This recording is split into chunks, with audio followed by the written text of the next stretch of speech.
మీ business ఏదైనా మీ ఊర్లో promotion చేయాలంటే అది సుమన్ టీవీతోనే సాధ్యం. ఇప్పుడే సంప్రదించండి. Welcome to Suman TV, Annamayya జిల్లా.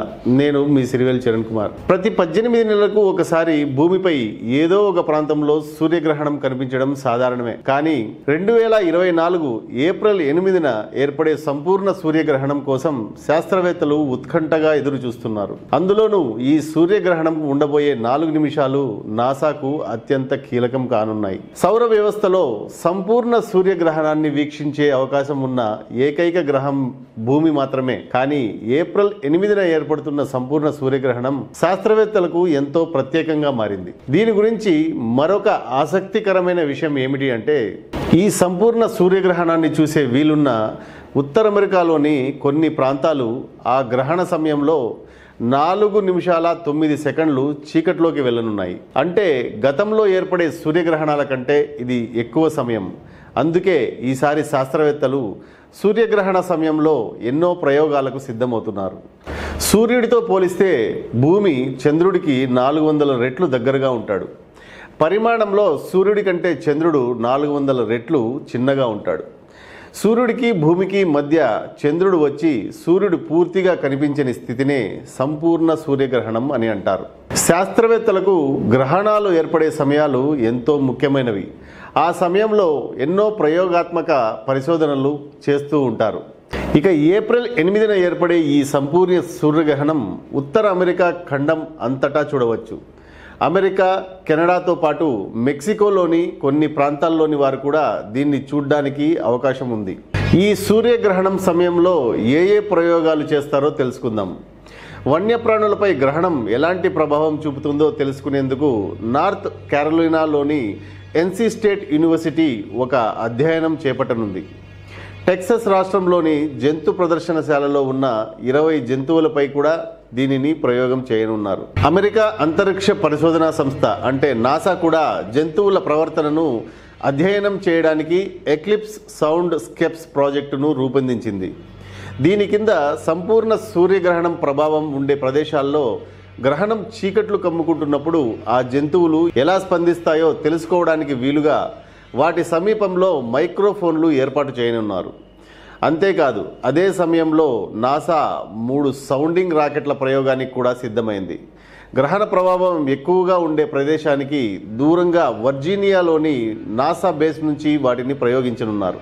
ఎంబ్రీ రీడిల్ ఏరోనాటికల్ యూనివర్సిటీకి చెందిన ఆరోహ్ భట్టాచార్య ఈ ప్రయోగానికి సారథ్యం వహిస్తున్నారు. భూమి ఉపరితలం నుంచి 420 కిలోమీటర్ల ఎత్తు వరకు దూసుకెళ్లి తిరిగి నేల తాకే ఈ రాకెట్లు గ్రహణ సమయంలోనూ భూ వాతావరణంలోనూ చోటు చేసుకునే మార్పులను రికార్డ్ చేయనున్నాయి. మొదటి రాకెట్టు గ్రహణానికి 45 నిమిషాల ముందు, రెండో రాకెట్టు గ్రహణ సమయంలో, మూడో రాకెట్టు గ్రహణానికి 45 నిమిషాల తర్వాత ప్రయోగిస్తారు. ఇప్పుడు ఈ రాకెట్లు ఎందుకు ప్రయోగిస్తారో తెలుసుకుందాం. భూమి ఉపరితలానికి 80 కిలోమీటర్ల ఎత్తులో ఉండే పొరను ఐనోస్పియర్ అని పిలుస్తాం. ఈ పొరలో అయాన్లో ఎలక్ట్రాన్లు ఉంటాయి. రేడియో తరంగాలు భూ వాతావరణంలోకి ప్రవేశించకుండా ఈ పొర అడ్డుకుంటుంది. ఇది అంతరిక్షాన్ని, వాతావరణాన్ని వేరు చేస్తుంది. గ్రహణం ఏర్పడడం వల్ల ఈ పొరలో చోటు చేసుకునే మార్పులను అధ్యయనం చేయడంలో ఈ సౌండింగ్ రాకెట్ల ప్రయోగం కీలకం కానుంది. గ్రహాల వలన కలిగే మార్పులపై అధ్యయనం చేయడానికి ఇది మంచి అవకాశం.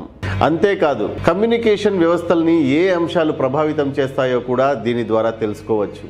నాసా తమ ఈ ప్రయోగం కోసం గ్రహణాన్ని చూడబోతున్న వారికి ఒక విజ్ఞప్తి చేసింది. గ్రహణం ఏర్పడిన సమయంలో ఫోటోలు తీసి తమకు పంపించాలని కోరింది. అలా ఒకే సమయంలో వేరువేరు ప్రదేశాల నుంచి వచ్చే ఫోటోలు అన్నిటినీ సేకరించి ఆర్టిఫిషియల్ ఇంటెలిజెన్స్ సహాయంతో వాటిని విశ్లేషించనుంది. ఈ ఫోటోలతో సూర్యుడు, కరోనాకు సంబంధించి నాసా మరింత వివరంగా తెలుసుకుని ఉంది. కరోనా అంటే సూర్యుడి చుట్టూ పలు రకాల వాయువులతో ఏర్పడిన వాతావరణం. సాధారణంగా సూదిపై ఉండే తీవ్రమైన కాంతి వల్ల ఈ కరోనా కనిపించదు. దానిని చూడ్డానికి ప్రత్యేకమైన పరికరాలు కావాలి. అయితే గ్రహణ సమయంలో దీన్ని సులభంగా చూడవచ్చు. అంతేకాదు, ఈ సమయంలో సూర్యుడికి అతి దగ్గరగా ఉన్న నక్షత్రాలు కూడా కనిపిస్తాయి. జనాలు పంపించే గ్రహణం ఫోటోల ద్వారా వాటిపై కూడా అధ్యయనం చేయాలని నాసా మరో లక్ష్యంగా పెట్టుకుంది. నాసా హై ఆల్టిట్యూడ్ రీసెర్చ్ విమానాలు కూడా 50,000 అడుగుల నుంచి గ్రహణాలకు సంబంధించి ఫోటోలు తీయనున్నాయి. మెక్సికో నుంచి మొదలయ్యి గ్రహణం కొనసాగించే సమయాల్లో ప్రయాణిస్తూ ఇవి ఫోటోలు తీస్తాయి. 600 బెలూన్లు ఆకాశంలో. అంటే గ్రహణ సమయంలో నువ్వు వాతావరణంలో చోటు చేసుకునే మార్పులను రికార్డు చేసుకునే లక్ష్యంతో ద ఎక్లిప్స్ బెలూన్ అనే మరో ప్రాజెక్టును కూడా రూపొందించారు. ఈ ప్రాజెక్టులో భాగంగా 600 బెలూన్లను భూమి ఉపరితలం పైనుంచి ఆకాశంలోకి వదులుతారు. 35 కిలోమీటర్ల ఎత్తు వరకు వెళ్లే ఈ బెలూన్లలో అమర్చిన పరికరాలు వాతావరణంలో చోటు చేసుకునే మార్పులను రికార్డు చేయబోతున్నాయి.